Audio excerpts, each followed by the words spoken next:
about. So automatically now the jury looking at you like, oh, this motherfucker guilty. He around a multi-million-dollar drug ring. You know what I'm saying? Yeah, absolutely. So saying that they brought both indictments together, combined them. They just intertwined. They said that it stemmed from this investigation from them, so they kept watching us, and they tapped down phones from us leaving out the county jail. They, you know, they get the phones, they get all the numbers out, and they tapped our phones, and they let me and a couple of my guys go. And from that point on, we was being watched, and they came and got me probably about 11 months later. okay, I got you. Yeah. You got a question, Juice? Yeah. Shoot. How you felt that?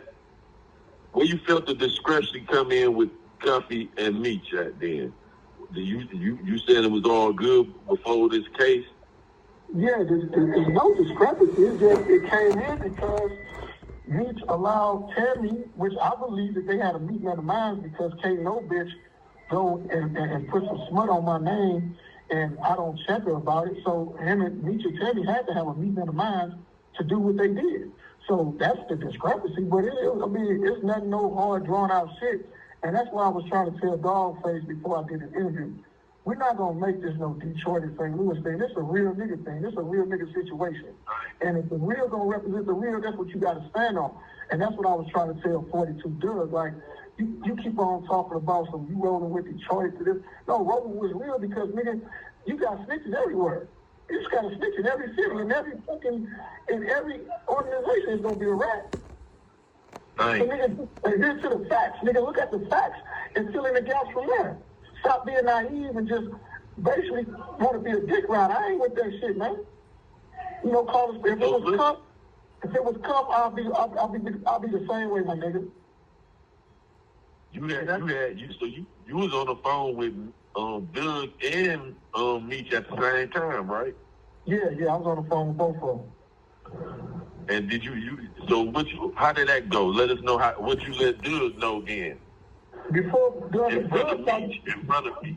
Digg thought that I didn't know him, so he's like, man, I'm gonna get through him. I said, get him on the phone. He's gonna tell you exactly what him. So he called me, get him on the phone.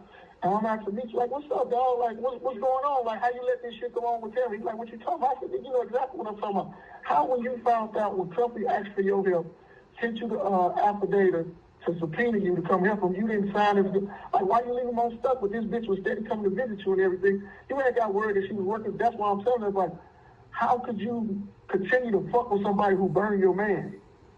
But you won't help him, but you still let her come see you and everything. Talking to her on the phone every day. What was his response in front of Digg? That's what I told him. That's what I'm telling him in front of Digg. Yeah, I told him this in front of Digg. And what he say? What was his response? What was Meech's response?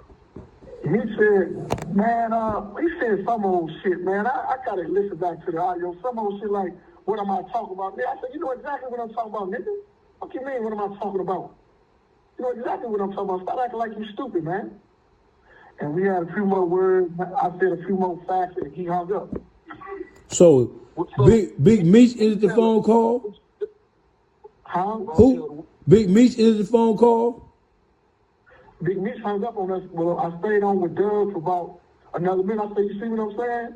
Look what I'm telling you. You know, the nigga right, he's like, Digg's like, oh man, that ain't how that call's supposed to win. What the fuck you mean? That's how it is supposed to go. Man, you saying it wrong. How I say something wrong, I'm letting him know where he went wrong there, dog. He know he played a third party role in that shit. Okay, so You know listen. what I'm saying? Is he painting a picture or giving some type of explanation to Digg that it ain't given to the world? Yeah, I gave it right to Digg, like raw and uncut. What more do you want? It's just like, dog, if my bitch set one of y'all up, and I know this, she said, a friend of mine, I ain't gonna say my bitch, even a friend, a woman friend or a nigga friend, and I know she did this to y'all, fucked y'all up, and you reaching out for my help, like, man, fix this shit. I'm gonna assist my brother, and I'm gonna cut that bitch off, I'm gonna condemn her. He never did none of that all the way from 2013, bro. So what was give me your reason why you didn't help your brother out. He couldn't give me one. So let me say this to you, brother. So one of the biggest misconceptions, or I want you to tell me if it is a misconception. So one of the things that people are saying about Cuffy reaching out through certified mail initially to let Big Meech know that his name came up at that Frank's hearing and that it was exposed at the Frank's hearing that Tammy said that Meech was the one who set the play up between Suarez and Cuffy. So one of the things that people are saying is that Cuffy wanted, one of the things that people are saying is that Cuffy wanted Meech to testify about some murders that had took place in St. Louis. Hell no. How could Meech testify about the murders in St. Louis? It was nothing about no murders. It was about the whole hookup with the Suarez, with Tammy and Suarez. They had nothing to do with no murders. Yep. The people just put their own twist on it to justify and cover up Meech's wrongdoing because everybody just want to be a dick rider. Some of these niggas who dick ride never even met Meech, never shook his hand or nothing. Mm-hmm. Yeah, so I had to bring. This had nothing to do with no motive. I had to bring that point up. I had to bring that point up is because one of the schools of thoughts that people are pushing now. So I'm gonna push at you what people are pushing to justify why Meech never responded to Cuffy. People are saying that Cuffy wanted Meech to testify or to acknowledge something related to some murders, basically implicating himself or putting himself into the mix or a conversation with some murders that had taken place. Listen, man, when those murders, allegedly those murders happened with Cuff, whatever they had on there, Meech was in jail. Them dudes, the Otis Howard that got killed, Meech was already in jail, bro. So how could he come testify? How could he send him an affidavit asking him to come help him about some murder and he in jail in two different cities? Meech was doing his time, Cuff was on the street. This had nothing to do about no murders. This was all about the introduction with Tammy and the Suarez shit, bro. Okay, I got you. Detroit Gossip, what you want to say? Yeah, see, the biggest thing is, so listen, we know that when you want to mix somebody up, or when you want to spin a tale, or you want to create a narrative to turn the story away from what we're supposed to be focused on, people start introducing things as facts, right?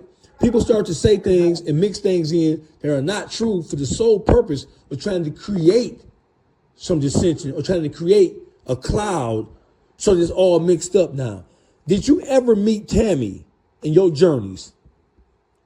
Not personally, but I got introduced to Tammy on my 20-year bid through Meech. Me and Meech always corresponded with each other. So he introduced me to Tammy, telling me, like, man, anytime, you want to contact me if you need anything done, holler at her. You know what I'm saying? It's like my secretary, you know what I'm saying? Boom, boom, boom, boom. So I'm like, all right, so she keep it What up. year was that? What year was that, baby? Not to interrupt you. I was in Big Sandy, so let me see. I left Aquarium 12. I went to Big Sandy in 12. So it had to be between 13 and 14 when I first met Tammy, like over the phone and emailing and all that old shit. All right. Okay, I got you. How was your conversations with her? Me and Tammy, like, we was cool. She's very crafty. She's smart. She's very articulate.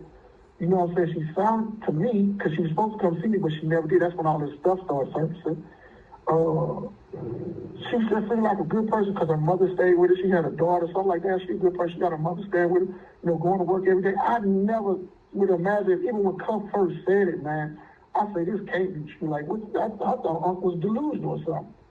But he sent me the paperwork. I'm like, oh, man, this shit crazy. So I get transferred out of out of Big Sandy. They sent me to Beaumont. Boom. When I get to Beaumont, I called Tammy. I'm like, look, I couldn't call you to go to Big Sandy because I went to the hole for a phone and all this old shit. I just got on the compound. Look, check this out. What's this shit going on that you set up Cuffs? She's like, what are you talking about? I say, I got the paperwork. She immediately got him on the defensive side. Well, Meech is a friend of mine. I want Meech at home. Meech deserves to be at home. I say, so hold up. So you mean you said you're going to set somebody else up to get Meech at home, but this is one of Meech's friends? Well, yeah. I say, Tammy, hold up. First and foremost, you're wrong. You shouldn't even be getting in men's business. Men's affairs, period. You out of pocket. I said, you need to fix this shit. You need to help Cuff get out this jail. You need to fix this shit. So we went back and forth, having our little words, this, that, and the third. I hung up, I never called again. I said, you know this motherfucker contacted the agents and everything to help him grab